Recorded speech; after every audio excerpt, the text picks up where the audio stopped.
Piel y cáncer renal. Vamos a acabar esto en realidad puntual. Cáncer de piel en realidad es toda enfermedad neoplásica que ocurre, pues, por supuesto, en el órgano extenso llamado piel. Punto. La principal causa son los rayos ultravioleta, por ende es una enfermedad con incidencia no tan frecuente. Dentro del top 10 de los cánceres ni siquiera se encuentra.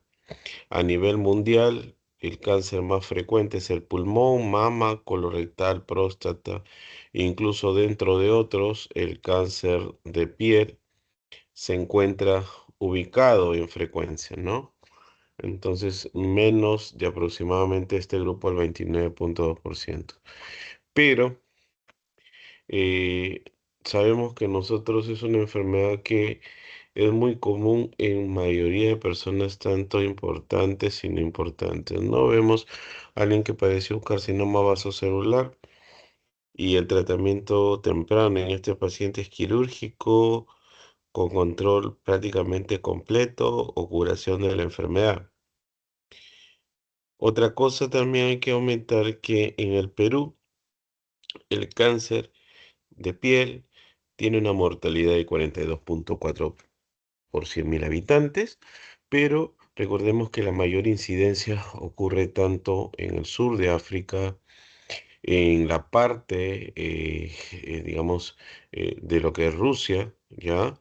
Por la alta radiación ultravioleta, o sea, sol, no importa que tenga que ser hielo, y también pues partes del extremo africano, ¿no? Entonces, Perú no está lejos, un 82,4% de pacientes por 100.000 habitantes, ¿no? Entonces, es una suma muy alta. Y pues, ¿quién tiene más cáncer de piel? La incidencia de casos nuevos, mujeres y hombres, en realidad igual se sigue viendo que es un cáncer raro, que no está ni siquiera en el top 10, ¿no? Pero en realidad podemos determinar que el conteo 2024 en el Perú, a través de lo que es el testeo del INEM en neoplásicas, logró darnos la sorpresa más grande del mundo en incidencia en el país del Perú, diciendo que tanto en varones este cáncer es el segundo incidencia después del cáncer de próstata y en mujeres es el tercero después del cáncer de cervix, de mama y posteriormente el de piel. Pues en realidad esto tal vez se debe a muchos factores, tanto la exposición del sol, sí, pero también las medidas higiénicas como el protector o bloqueador solar, ¿no? Nos cuesta gastar en esta prevención primaria, entonces los factores de riesgo, por supuesto nosotros no somos nórdicos, no estoy hablando de racismo. Nuestra mayoría fototipo de piel es el fototipo 4, el fototipo 3, tal vez algunos.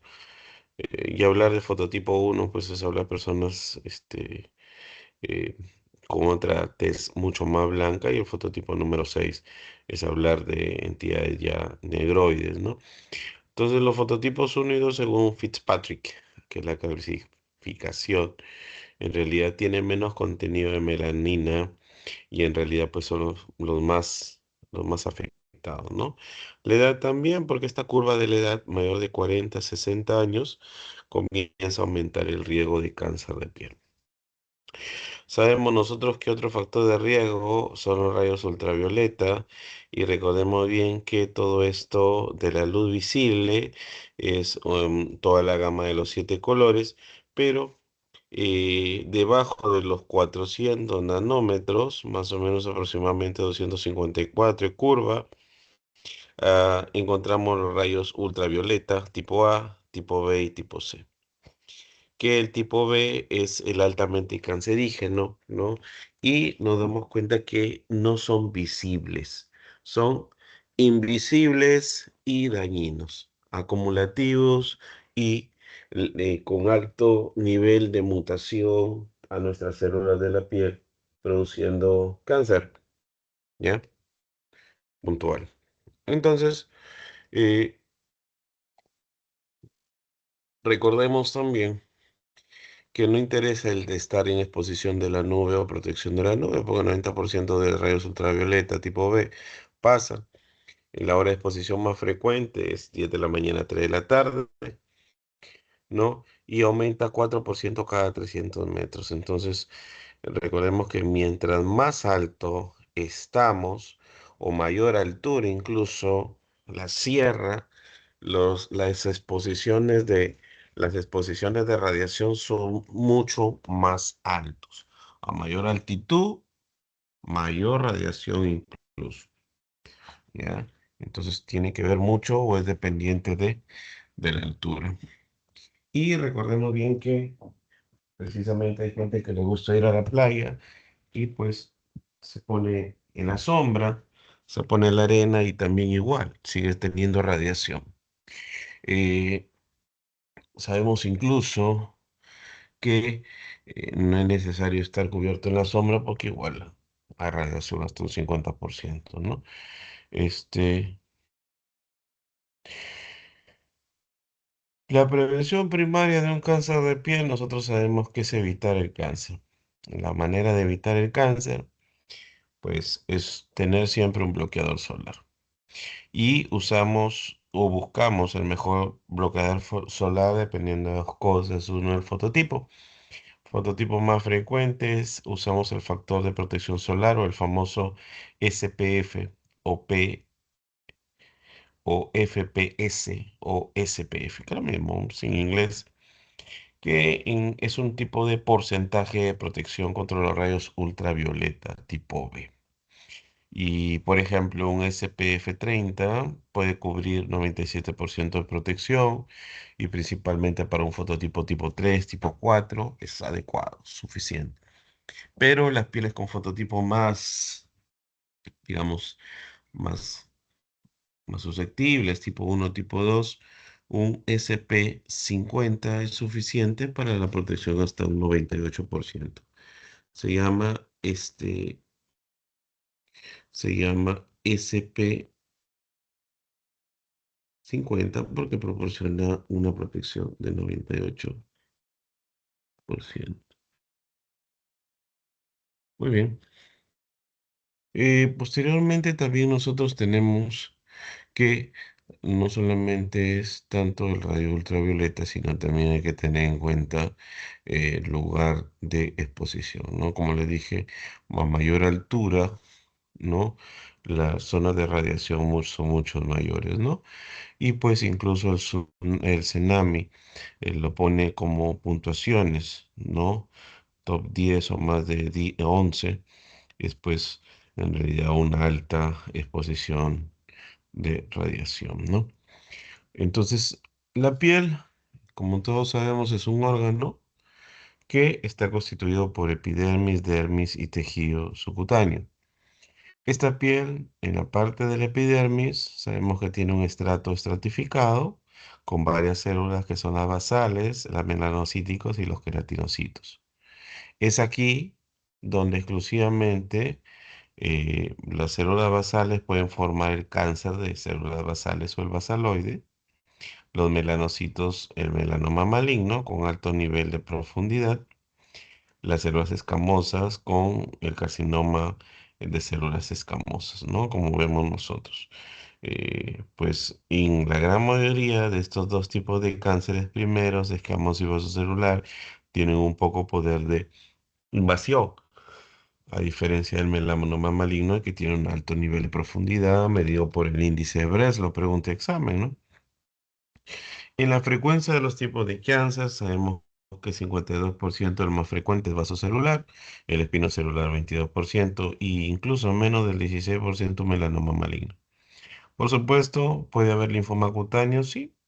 Justo ayer ahora tenía una paciente que 5% de todos los casos de cáncer de piel, sarcoma de Kaposi que está asociado a la inmunodeficiencia VIH y el factor que lo determina es el virus de herpes humano tipo 8, ¿no? Y también la dermatofibrosarcoma protuberans, que es menos del 1%, que es raro, es un tumor de agresividad, pero raro.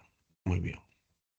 Entonces, Al hablar de un carcinoma vasocelular, estamos hablando de un cáncer de piel muy frecuente. Edad comunes, si vemos en la foto, son ancianos, en la mayoría más de 40 años. eh, la mutación en células basales, rayo ultravioleta tipo B es el asociado, y tiene cinco tipos, por si acaso. Los nodulares tienen los esclerosantes, los ulcerosos, superficiales y pigmentados. El diagnóstico es anatomopatológico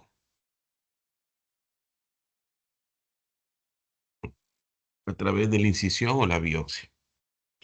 Solamente el 1% de estos pacientes sufren metástasis y tal vez los pacientes más descuidados son pacientes que nunca han hecho en realidad un control médico, llegan ya con enfermedad avanzada, qué sé yo. Listo.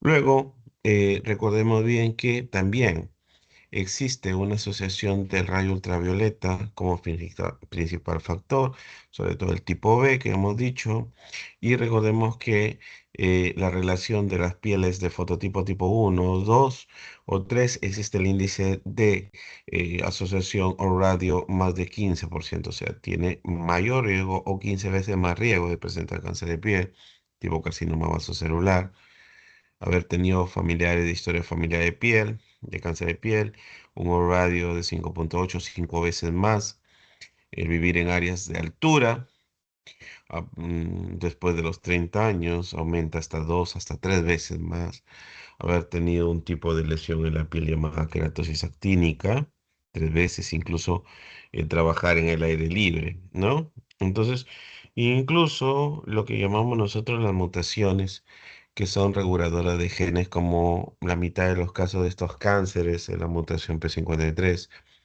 o los genes supresores de tumores, ¿no? Como el PT y incluso el SUFU, que es un tipo de síndrome, ¿ya? Asociado a la mutación SUFU, ¿no? Eh, y recordemos que el paciente puede llegar a tener eh, predisposición a carcinoma vasocelular, ¿no? Entonces, esto es importante, ya vayan a venir en el examen y después tengamos problemas. Entonces, esos síndromes, como yo les menciono, más conocido como síndrome de carcinoma vasocelular, infundíbulo quístico, incluso algunos los asocian, pues es lo que nosotros lo llamamos el síndrome de Gorlin, ¿no? Es una enfermedad genética donde pues presenta bastante predisposición al carcinoma vasocelular nevoide, porque forma un lunar, ese es un nevus, o al síndrome del carcinoma vasocelular infundíbulo quístico, que también está asociado al gen SUFU, ¿no? Pues que es un gen en realidad asociado a la protección del crecimiento lento de un tumor, ¿no? Es un tipo de gen protector. Bueno, entonces podríamos considerarlo entre comillas como un carcinoma vasocelular congénito, ¿no? Y pues esto ya está demostrado a través de una gráfica donde pues estos genes ya nos van a producir alteración del ciclo celular y por ende producir una proliferación en la piel, ¿no? Bueno. Entonces, si vemos las presentaciones clínicas de los nodulares, son tumores que en realidad son translúcidos, aparecen en las exposiciones del sol, cara, orejas, es el más frecuente, ¿no? 50%, hasta en hombros puede haber, ¿no? Y puede incluso tener pigmentos, ¿no? Entonces, mire la diferencia y mire la dificultad para saber si ese cáncer es menos agresivo que melanoma, pero el diagnóstico en este caso, incluso algunos de ellos tienen arañas vasculares como la telangiectadios. El diagnóstico es anatomopatológico, ¿no? Clínicamente se puede ver a la mucha experiencia, tal vez atinarle, pero la patología lo manda, ¿no? Entonces vemos bordes irregulares, vemos como el vaso celular superficial es demasiado plano, igual está en zona de exposición de sol, en el tronco, sobre todo extremidades, ¿no? Y pues se ven las células basaloides, ¿no? En la patología. Acá. Vemos el pigmentado, ¿no? Que puede tener infiltración, puede ulcerar, ¿no? Los melanófagos del estroma de la piel son los patognomónicos y en realidad pues tiene pigmento. El que menos pues puede pensar que es un melanoma y en realidad la patología es mandatoria, ¿no? Idealmente la dermoscopía a través del dermatólogo nos permite diferenciar las características macroscópicas del tumor, pero por quinta vez lo mandatorio es lo patológico. El carcinoma espinocelular, que es el segundo más frecuente, en realidad puede dar en personas muy ancianas. 5 de 100 pacientes sufren metástasis, es que no se trata a tiempo. ¿Ya? Antes de eso, el carcinoma vasocelular, el tratamiento es quirúrgico. El espinocelular, el tratamiento es quirúrgico también. Solamente algunas excepciones, los vasos celulares, cuando no son abordajes quirúrgicos o los espinocelulares, tienen un tratamiento. Y ese tratamiento es traquiterapia. Vemos nosotros que estos pacientes muchas veces pueden tener compromiso mayor de partes blandas porque puede hacer crecimiento a progresión como los cartílagos, los huesos, los músculos, produciendo pues un tumor irresecable, incurable, ¿no? Pero en la gran mayoría los espinos celulares tienen ese componente córneo, se encuentran en zona de exposición, los pacientes son muy adultos, ¿no? Y con estas características, ¿no? El melanoma maligno es poco frecuente, pero nos damos cuenta nosotros que hay una edad promedio, raro en jóvenes. Vemos nosotros que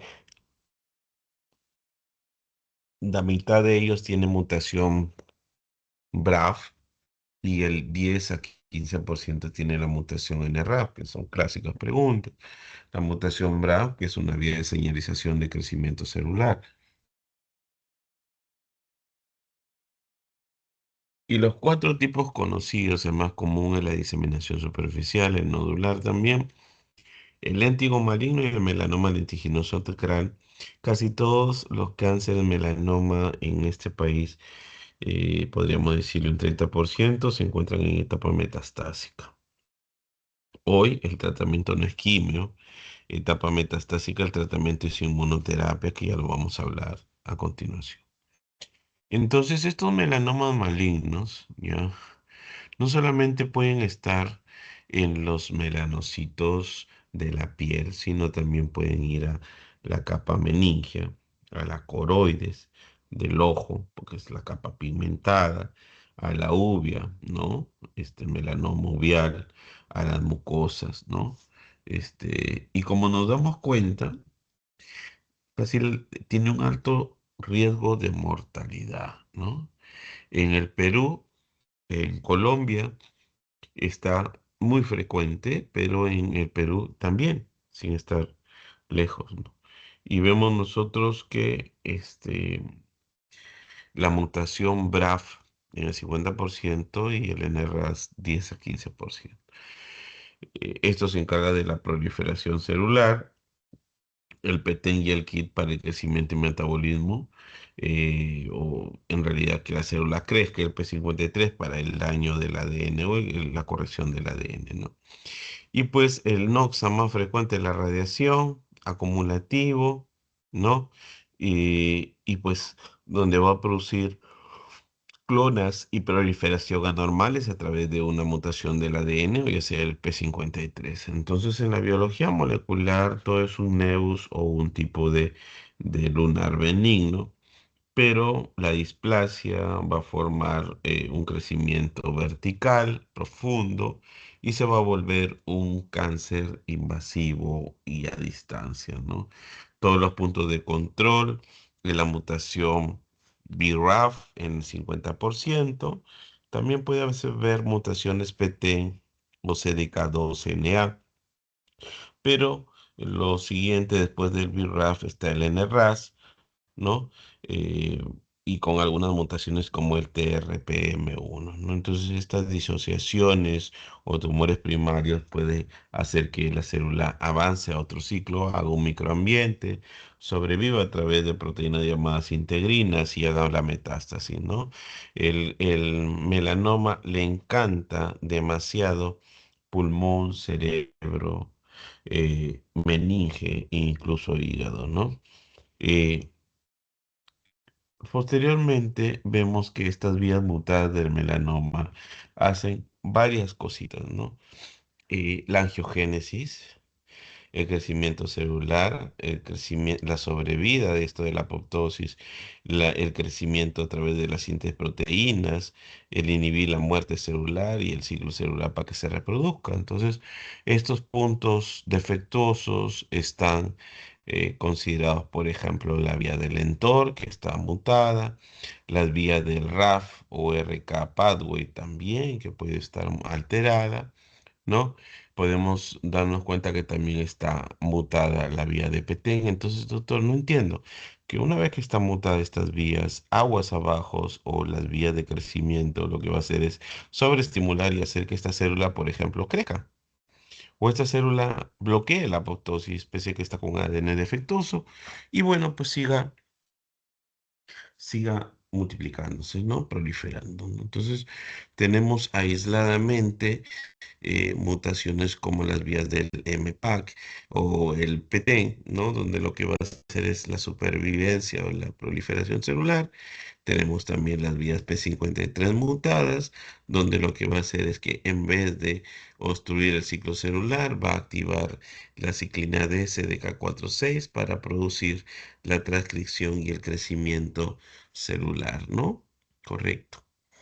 Entonces no solamente es una sola vía, por eso que en la época de los 80 y 90 el tratamiento de un melanoma era totalmente imposible. No existían muchas vías pathway, como vemos nosotros, y estas vías pues eran las que producía un control deficiente de esta enfermedad, incluso con la quimioterapia nos damos cuenta que habían vías de escape, que significa que si usted bloquea con algún tratamiento acá, por otro lado, si va a hacer la proliferación o el crecimiento. Entonces, idealmente estas vías que ya hemos hablado ahorita, el MAP, el RK, la vía BRAF, la vía también ERK para la diferenciación o la vía fosfatidilinositol mTOR, todas estas son estimuladas para el crecimiento celular.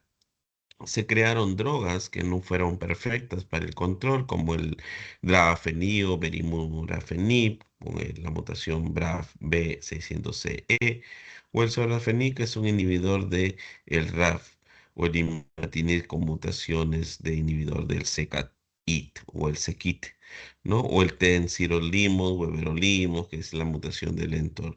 Entonces, todas estas vías que se trataban de bloquear era para que esta célula no prolifere, ni sobreviva, ni crezca.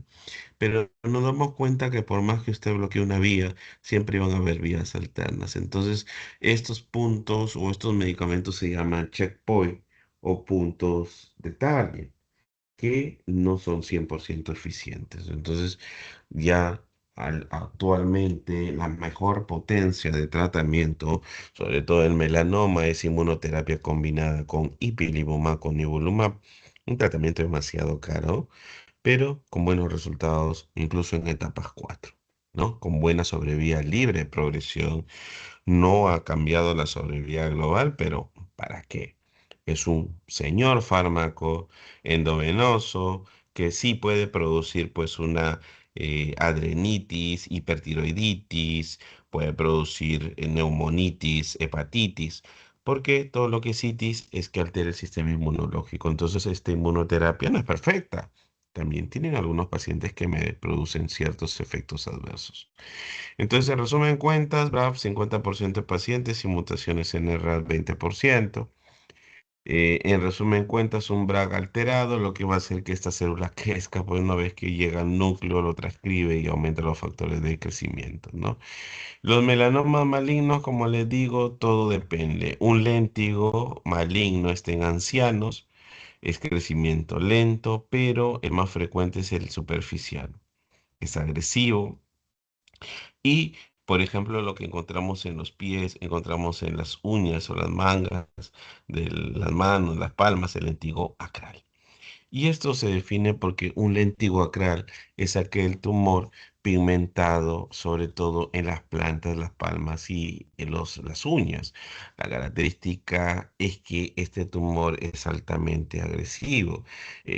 Nosotros usamos para tratar o estadiar el cáncer de melanoma, el TNM, y el test tumor, la profundidad del índice de Bredlo. Mientras más profundo el pronóstico es más sombrío, incluso podemos detectar este cáncer, así haya un melanoma en el dedo, la uña metastásico en el pulmón o incluso en el cerebro, ¿no? Con la resonancia magnética. Léntigo maligno, clásico en ancianos, ¿no? Mejor pronóstico, crece muy lento, a veces toma años, hay manchas hiperpigmentadas, como vemos nosotros acá, irregulares, ve lo que no es un lunar normal, puede tener cambios de colores incluso en áreas fotoexpuestas o con radiación ultravioleta. Y el famoso melanoma de extensión superficial es el menos frecuente, en realidad en Perú, ahí dice Colombia, pero bueno, esto fue una exposición que lo saqué cuando viajé al extranjero. La característica es que crece más o menos en tiempo de récord de 5 años. La infiltración hace la metástasis, casi más de la tercera parte de pacientes. Tiene que haber siempre un lunar previo. El crecimiento es rápido en muslos, en espalda sobre todo. Por eso el examen físico es importante en el paciente y a veces incluso ya está infiltrando la dermis, que es un T4. Muchas veces ulcerado, un T4B, como vamos a repasar el TNM. Entonces, examen físico en la parte posterior, vemos más o menos una lesión hiperpigmentada con bordes irregulares de 4 centímetros de diámetro y en el otro lado también. Entonces, y el melanoma nodular, ya, es un melanoma que característicamente puede estar en las mucosas. Es un melanoma que se mete a tejidos blandos. Muchas veces se puede meter en encías, se puede meter a, a la piel, la característica, pues obviamente a la piel de exposición, a eso me refiero, con bastante infiltración de la dermis, incluso tejidos profundos, puede estar infiltrando los músculos, el tejido conectivo, no se usa el ABCD para este tipo de cáncer, ¿no? ¿Cómo detectamos nosotros un linaje hiperpigmentado? Lo primero que tenemos que hacer es hacer la prevención secundaria, siempre en la evaluación del médico general.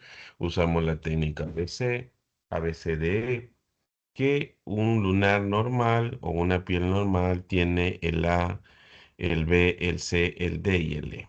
Asimetría, siempre ver los bordes, si son anormales, el color que es diferente, el tamaño de 6 centímetros en 6 meses o en menos de 3 meses, y los cambios de color y el tamaño y la forma, ¿no?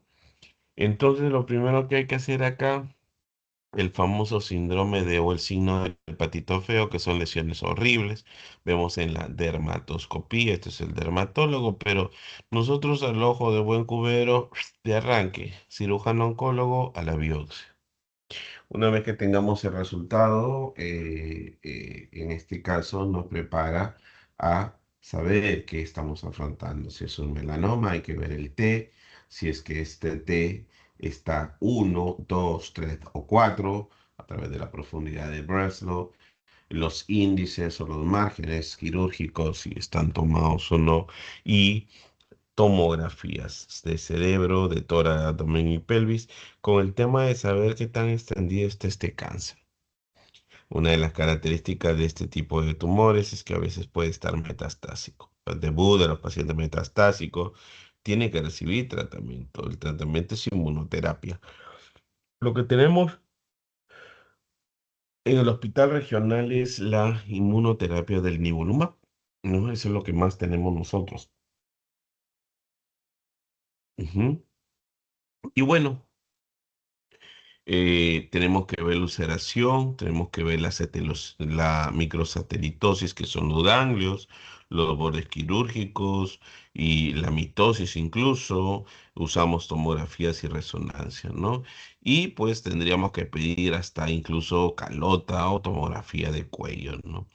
El PET-CT es el estándar en estos tipos de cánceres, que es la emisión de una tomografía por positrones, que ya no se toma en radiología, sino medicina nuclear, a través de una glucosa fosforilada o a través de la glucosa DFG, que es un isótopo, donde va a insertarse o estar concentrado en las células de mayor metabolismo de glicólisis, ¿no? Haciéndonos más o menos una interpretación con la escala de Deauville, donde vemos que el Deauville es del 1 al 5, un Deauville más que todo 4 o 5 nos sospecha alta actividad metabólica de cáncer, como por ejemplo estamos viendo acá, ¿no?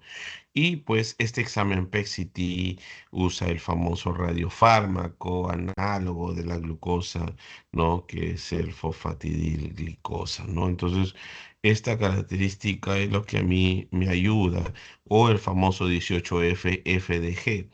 Bueno, es un tipo de glucosa marcada en español, ¿no? Entonces esto se logra interpretar muchas veces con Debye para ver la actividad. Después de dar inmunoterapia también hay que hacer, si es que vemos que las tomografías han hecho control total del cáncer o lo desapareció, pues es la etapa 4, hay que ver la actividad metabólica o el PET-CT es una indicación importantísima para ver si hay actividad metabólica. Entonces vamos al grano. TNM. T de tumor, menos de 1 milímetro. T1. T4, más de 4 milímetros. O sea, atravesó la dermis. Es A si es que está ulcerado y B si no está ulcerado. Los ganglios igual. Mientras que es un ganglio, N1, 2 a 3 ganglios, N2 o más de 4 o 5 ganglios, N3. Esto es un resultado quirúrgico, vemos nosotros un melanoma acral y la idea es que el paciente, el cirujano oncólogo no solamente haga esto, sino el retiro de toda la estación ganglionar a distancia y para determinar la satelitosis o determinar el N o los ganglios comprometidos. Actualmente, estos ganglios muchas veces no se operan por operar, se utiliza la marcación del azul de Patao para determinar qué ganglios están tomados y eso se llama el famoso ganglio centinela, ¿no? Donde nos va a determinar si es que existe criterios de disección de adenopatías o linfadenectomía radical en esa zona. Las secuelas son pésimas cuando uno retira una estación ganglionar muy copada, abundante o florida como es la ingle o la axila, produciendo linfedema, ¿no? Y nosotros también vemos acá en el M la metástasis.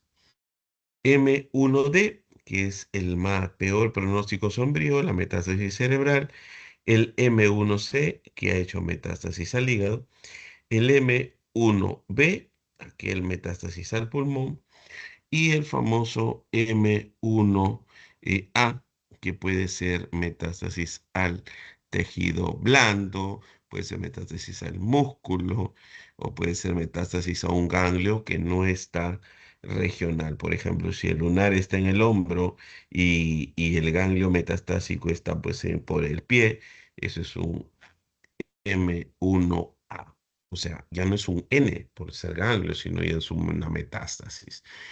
Y recordemos que los pacientes sobreviven más mientras la etapa es más temprana. Etapa uno, que es aquella 1A, donde esté 1A, o sea, es un tumor menos de 1 milímetro de profundidad, está prácticamente superficial, es un cáncer invasivo, casi todos de 100 pacientes a los 10 años, 9 están vivos, o casi todos los 10 pacientes. Pero cuando nosotros nos damos cuenta que este tumor ya está penetrado, está ulcerado, T4B, por ejemplo, en el estadio 3C, y ya vemos ganglios comprometidos, la supervivencia inmediatamente baja al 60%, o sea, de 10 pacientes, 6 nada más viven. a los 10 años. Incluso cuando hay mucha carga de ganglios, esto baja abruptamente hasta incluso la cuarta parte de estos pacientes. O sea, de 10 pacientes, 4 están vivos o 2 están vivos, 2 a 3 están vivos. Y la etapa 4 es cualquier metástasis, ¿no? En estos pacientes a los 5 a los 10 años nunca se ha visto un paciente que llegue, la sobrevida es corta en ellos, entonces por eso no hay curvas para ellos.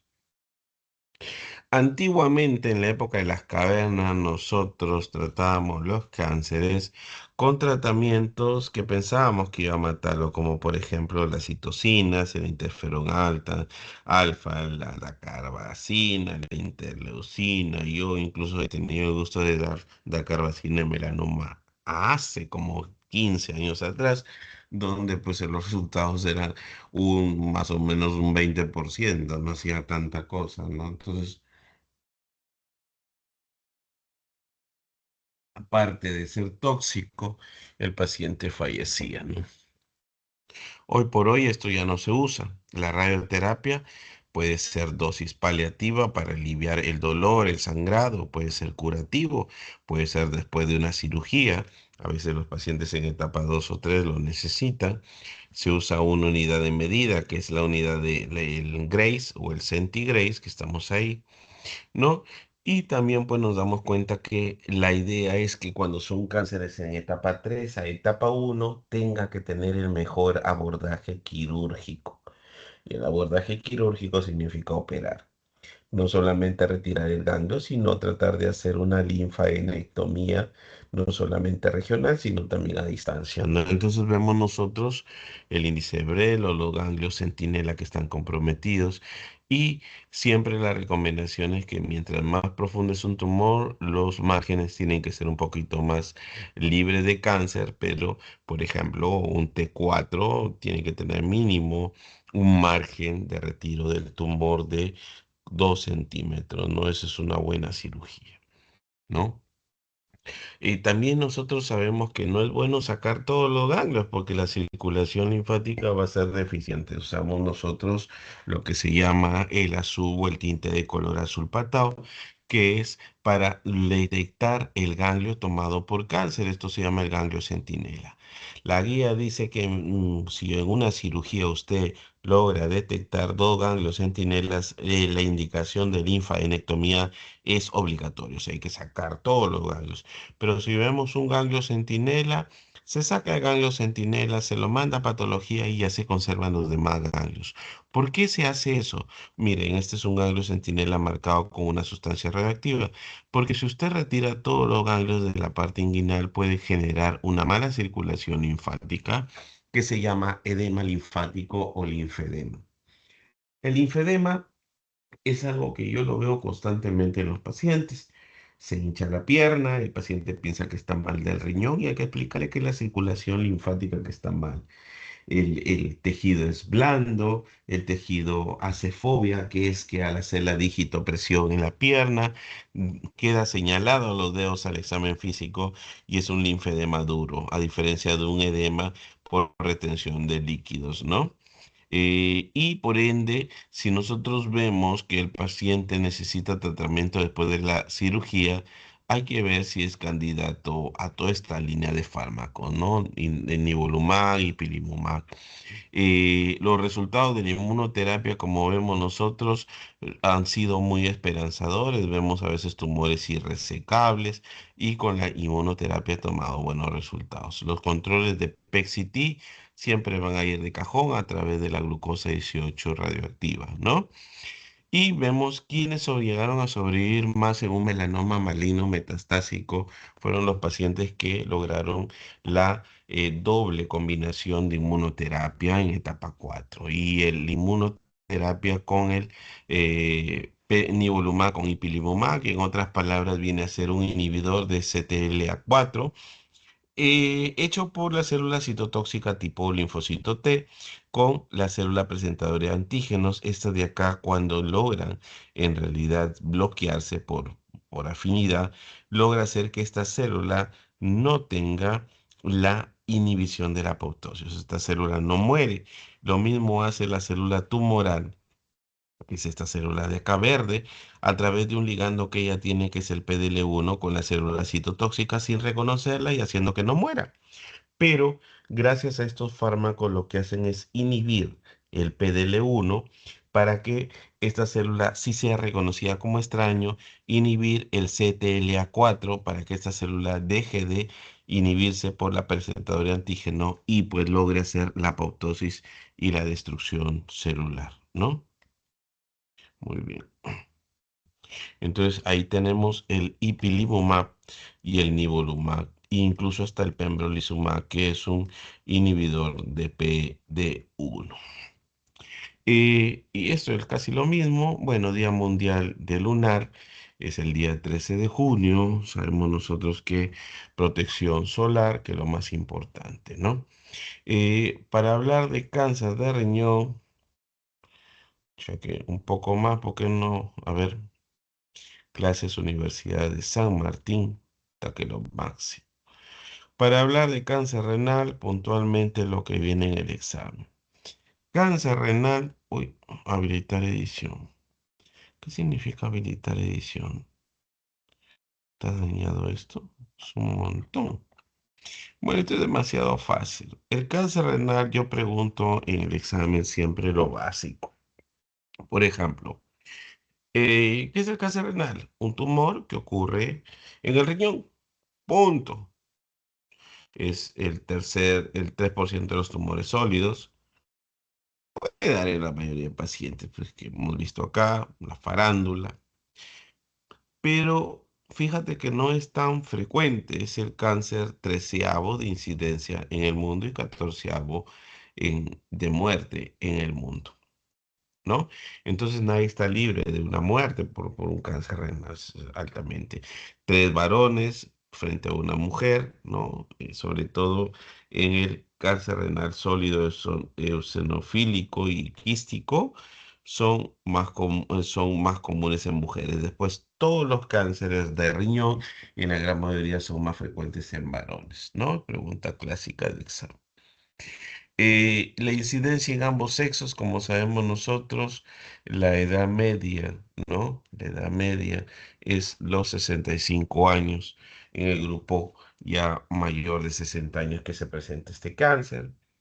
En Latinoamérica, Perú no está ajeno, 6% de estos pacientes tomados con cáncer.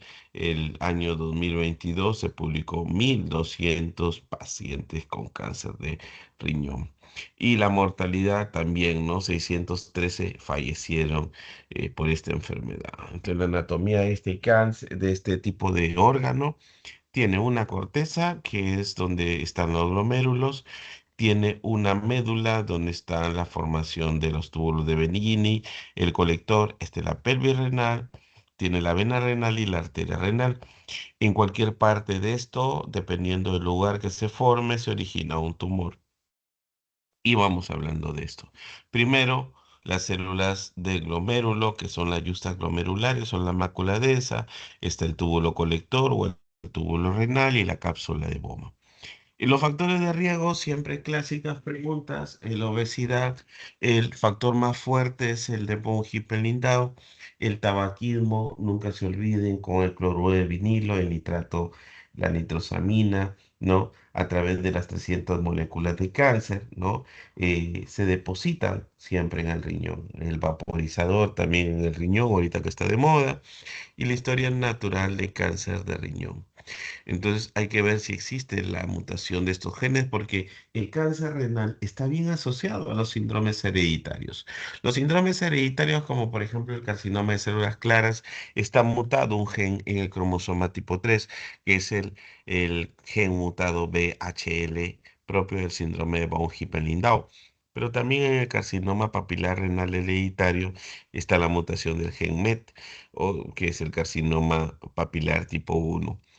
El Bill Hope ¿no? Que es el cromófobo, que es un cáncer muy común, también no tan frecuente, pero común, que lo vemos en consulta, el carcinoma papilar, también a través de la idiomatosis hereditaria, el Cowen a través de la mutación del PT, que es un carcinoma renal de varios tipos. Y nos damos cuenta que cada mutación está relacionada, por ejemplo, el von Hippel-Lindau, en el 90% de los cánceres de células claras, donde inactiva esta proteína mutada, haciendo la acumulación del factor inhibidor de la hipoxia, generando la angiogénesis, que es típico de la biología molecular del cáncer renal, haciendo que esta célula haga metástasis, haga su creación de microambiente, produciendo pues la angiogénesis típica del cáncer renal. Entonces, en resumen cuentas, casi todos los cánceres son exclusivamente del riñón y casi todos vienen del túbulo y de los renales proximales. Los uroteliales, que son del tejido de transición, son pocos, el 10%. Luego, pues, del tejido conectivo llamado la cápsula de Gleason y tanta cosa, puede aparecer un sarcoma renal. El tumor de Wills, justo ahora hemos visto un niñito que lo han operado de tumor de Wills. Es un tumor propio del riñón, propio de pediátricos, propio de niños. ¿Ya? Un tumor abdominal en una criatura que mide 2 años o 3 años, hay que tener cuidado, puede ser un tumor de Wills, ya es típico. Dependiendo de la cirugía, va el paciente a complemento de quimioterapia o radioterapia, pero el tumor de Wills, el estándar es quirúrgico. Los linfomas también. Los linfomas, el estándar es quimioterapia. Puede haber un linfoma renal, pues, porque hay ganglios. Entonces, estos tumores, lo más frecuente es células claras y luego siguen los demás oncocitomas, papilares y tanta cosa. Otros tipos que son los carcinomas tubular mucinosos, etc. Y también los propios tumores renales definidos molecularmente, es una pequeña subdivisión clasificándolas y queriéndolas ordenar desde el punto de vista mutacional. Los metafrénicos, los mesenquimales, ¿no? La OMS incluso habla de los tumores germinales del riñón, que es propio con quimioterapia o el sarcoma de células claras. ¿Cómo nosotros determinamos un cáncer de riñón? Gracias a la inmunohistoquímica, porque las células claras marcan citoqueratina. En cambio, las células claras papilares marca citoqueratina C7 difusa, ¿no? Hay predominio de este tipo de marcador llamado el CAIX, ¿no? O el CD10. Y si vemos en histología, esto se lo dejo ya para lectura, el que más determina células claras con la mutación del cromosoma 3P, que es el 81% de pronóstico en los 5 años si se trata a tiempo, la mutación del BDL1, que es a través de la mutación del gen von Hippel-Lindau, presente en ellos, pero también tenemos otros tipos de tumores, por ejemplo, el oncocitoma, a través de diplopías, que tenemos el carcinoma ductal, también a través de mutaciones como el NF2, el CD42, el MARCB1, ¿no? Que no son tan frecuentes y otros más. Incluso hay cánceres de riñón por el punto de vista enzimático, pero ya genético, como el famoso fumarate hidroxilasa deficiencia, ¿no? Que es una mutación a través del cromosoma de brazo corto. Eh, y como vemos acá, encontrar en un diagnóstico, muchas veces por accidente, una ecografía, una tomografía, una masa en el riñón. Estas masas, muchas veces, por ejemplo, ese es el tumor de Wills, un tumor sólido que ataca en niñitos, muchas veces desvía la línea media del abdomen, es un tumor demasiado grande. La cirugía es el estándar para empezar. Vemos nosotros los cánceres llamados adenocarcinoma, que en realidad son típicos primarios del riñón. Y vemos también que existe una vía molecular alterada muy similar al melanoma. El VHL, el fosfatidilositola Kt, el RAF, el MEG, ¿no? El factor estimulante de crecimiento vascular, ¿no? Y el catenin.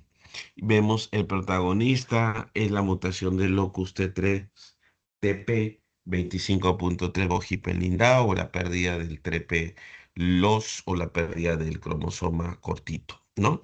Produciendo el tumor y aumentando este factor de inductor de hipófisis, perdón, de hipoxia, haciendo aumento de factores de crecimiento. Nos damos cuenta que no solamente es una sola vía de crecimiento, se genera un microambiente. Este microambiente lo que va a hacer es generar la metástasis, generar la vascularidad, ¿no? Y pues no solamente eso, la cascada de señalización a través no solamente del factor inhibidor de la hipoxia, sino generando una cascada interna contra aguas abajo con el fosfatidilenoacetolemetor, contra la vía RAF-MEK-ERK o el factor estimulante de vascular de endotelial, ¿no? Produciendo pues más vasos sanguíneos a través de este factor inhibidor de la hipoxia. Anteriormente se pensaba también cancelar un cáncer de riñón a través de los bloqueos checkpoint, pero también se logró fracasar porque nos damos cuenta que los factores estimulantes de crecimiento endotelial son como cantidad, desde el factor derivado de crecimiento de plaquetas, del factor de estimulante de crecimiento epidérmico, el CEMET, la mutación RAF, el derivado de, como vemos, el PDGFR, que es el derivado también de plaquetas.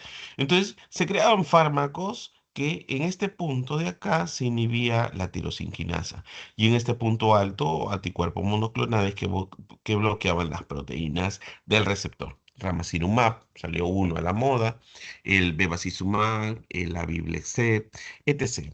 El sorafenib, el sunitinib, el pazopanib, el cabozantinib, que son fármacos que en realidad lo que bloquean son la tirosina, pero tienen que estar asociados a inmunoterapia.